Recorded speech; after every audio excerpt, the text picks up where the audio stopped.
इंसाफ के लिए दर दर धक्के खाने पड़ते हैं, लेकिन जो ताकतवर होता है जनाब, वो ताकतवर अपना जो फैसला है वो अदालत के अंदर ही ले ले।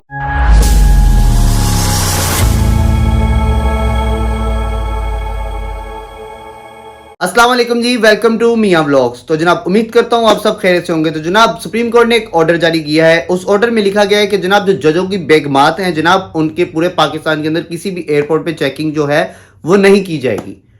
उनको एक खास किस्म का प्रोटोकॉल दिया गया है जनाब इस ऑर्डर के अंदर। इस ऑर्डर के तहत जनाब उनकी किसी भी किस्म की चेकिंग नहीं हो सकती। किसी भी एयरपोर्ट पे कोई FIA कोई भी इदारे का बंदा उनकी चेकिंग नहीं कर सकता जनाब। इसके ऊपर डिटेल में बात करने के लिए जनाब ये भी बताना आपको जरूरी है कि जनाब इस वीडियो को बनाने का मकसद किसी इदारे की तौहीन या किसी शख्स की तौहीन करना नहीं है।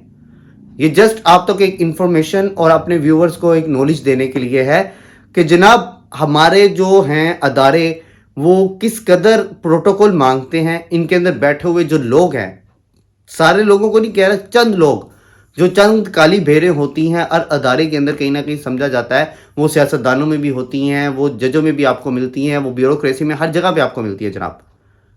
वो काली भेड़ों के उन काली भेड़ों की वजह से जनाब पूरे जो अदारे हैं, पूरा जो एक सिस्टम होता है वो सारा जैम होकर रह जाता है जनाब। ये फैसला आप एक तरफ अपने जेहन में रखें और दूसरी तरफ आप ये भी जेहन में रखें कि हाल ही में एक रैंकिंग जारी की गई है वर्ल्ड की तरफ से कि सारी दुनिया के अंदर जो ममालिक हैं जिनका इंसाफ का जो एक अदारा है वो कौन सा किस किस पोजीशन पे, मतलब कि किस किस नंबर पे है।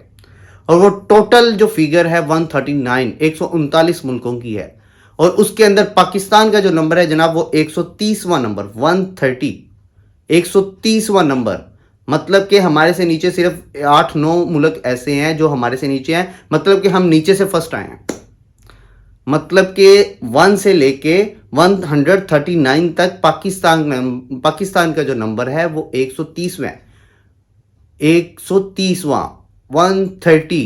इंसान को सोच के भी शर्मिंदगी होती है। आप एक तरफ ये फैसला अपने जेहन में रख सकते हो और दूसरी तरफ आप ये भी रख सकते हैं जेहन के अंदर कि ये दुनिया के अंदर जो एक रैंकिंग जारी की जा रही है कि सारे मुल्कों के जो इंसाफ के निज़ाम है वो कौन से मुल्क का किस नंबर पे, और उसमें पाकिस्तान का नंबर आप देखें जनाब। जब ऐसे फैसले होंगे, जब इस तरह के प्रोटोकॉल्स मांगेंगे अदारों के अंदर बैठे हुए शख्स, अपने लिए तो सही है यार, आप लोगों की समझ आती है। आप लोग जो प्रोटोकॉल लेके घूमते हैं, नीली बत्तियों में घूमते हैं, सबज नंबर प्लेटों में घूमते हैं, ये आपको जो प्रोटोकॉल दिया जाता है वो हमारी जेब से, हमारे टैक्स से दिया जाता है।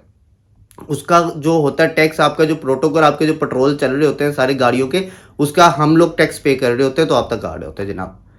लेकिन अब आप अपनी फैमिलीज के लिए भी ऐसा प्रोटोकॉल मांगते हैं कि जनाब आपकी फैमिली को भी कोई FIA का बंदा हो, कोई एयरपोर्ट की जो होती है अपनी सिक्योरिटी होती है, जो भी मामला हैं जनाब, उनको भी कोई पूछताछ ना हो।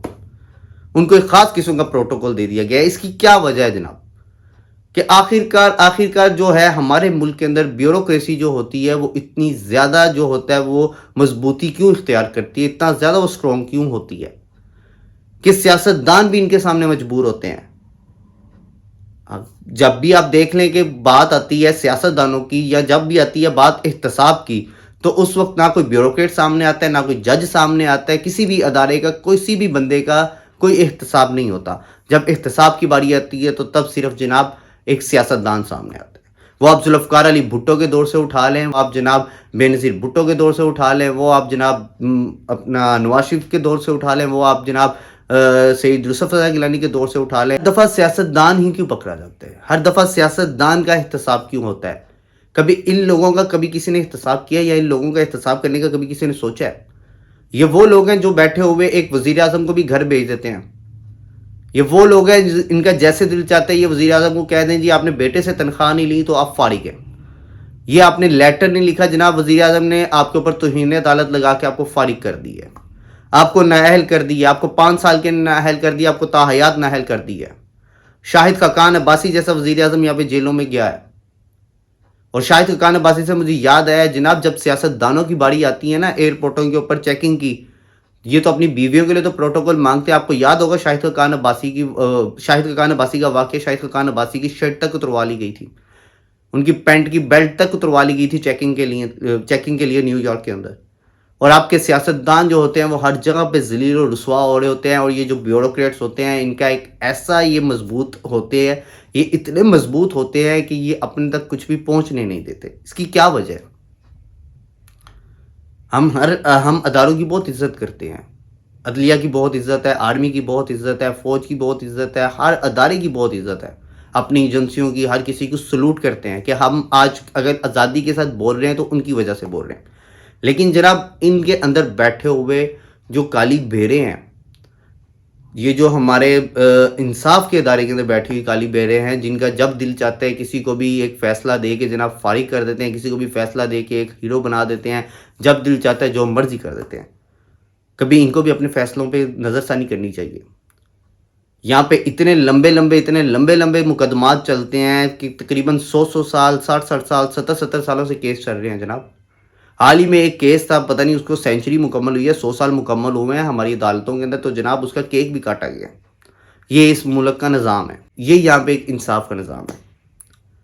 اندازہ کریں آپ کہ یہاں پہ انصاف کے لیے در در تکے کھانے پڑتے ہیں، لیکن جو طاقتور ہوتا ہے جناب، وہ طاقتور اپنا جو فیصلہ ہے وہ عدالت کے اندر ہی لے لیتا ہے، اپوزٹ پارٹی کا بندہ جج کے سامنے قتل کر کے۔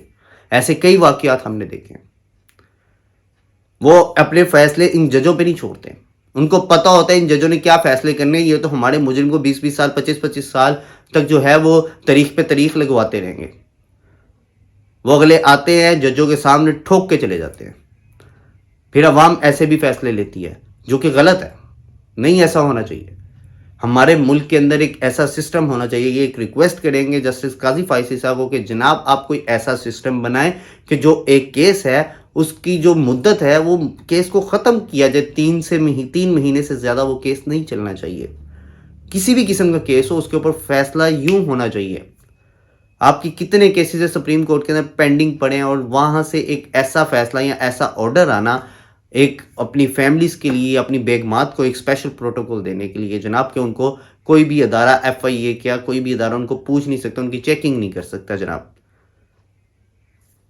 تو یہاں پہ کئی ایان علی جیسے واقعات ہو سکتے ہیں جناب، آپ کو میں یہ بتاتا جاؤں اگر اس طرح کی حرکتیں کی گئی تو۔ جسٹس فائزی صاحب کو کہیں گے کہ جناب اپنے ادارے کے اندر خدارہ یہ جو ہے یہ اس قسم کے آرڈرز دیے جا رہے ہیں، ان کے اوپر ذرا ایکشن لیں اور ان کو ذرا دیکھیں کہ یہ چیز نہیں ہونی چاہیے۔ جسٹس قاضی فائز عیسیٰ سے بڑی امیدیں ہیں عوام کو کہ وہ کم از کم جو بھگت کے آئے ہیں اپنی بیوی سمیت، ایک احتساب کا لیول بھگت کے آ رہے ہیں، وہ میرے خیال سے وہ ایک واحد جج ہیں جنہوں نے احتساب بھگتا ہوا ہے، تو ان کو کم از کم اس چیز کا خیال لازمی رکھنا چاہیے۔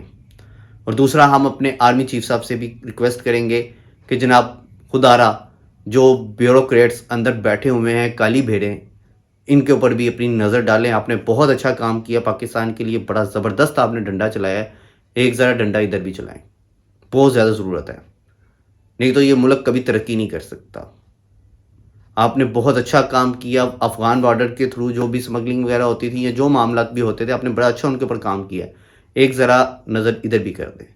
آپ کی اس بارے میں کیا رائے ہے؟ کمنٹ کے اندر اپنی رائے لازمی دیجیے گا مجھے، کیا آپ میری باتوں سے ایگری کرتے ہیں لازمی بتائیے گا مجھے۔ چینل کو سبسکرائب کر لو اور بیل آئیکن دبا دیں۔ ہم ملتے ہیں اپنے نیکسٹ ولاگ کے اندر، مجھے اجازت دیجیے، اللہ حافظ۔